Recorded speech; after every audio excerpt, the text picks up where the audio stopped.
Online complaint, online FIR రెండు విషయం ఉంటుంది. కంప్లైంట్ కాగ్నిజిబుల్ లేకుండా కూడా కంప్లైంట్ ఉండొచ్చు.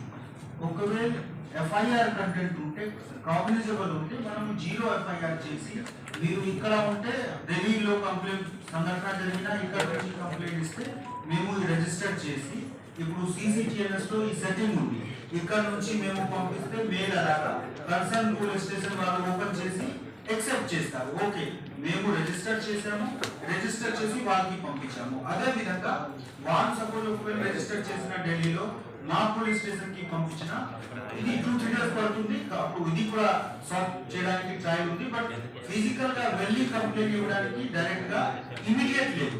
అని తర్వాత డెఫినెట్లీ విదిన్ 3 డేస్ సపోజ్ మీరు ఆన్లైన్ కంప్లైంట్ ఇచ్చినా విదిన్ 3 డేస్ మీరు పోవాలి. లేకపోతే ఏమైతుంది, మనకు స్పామ్ అలాగా అవుతుంది. చాలా మంది కంప్లైంట్ ఇచ్చి పారిపోతారు.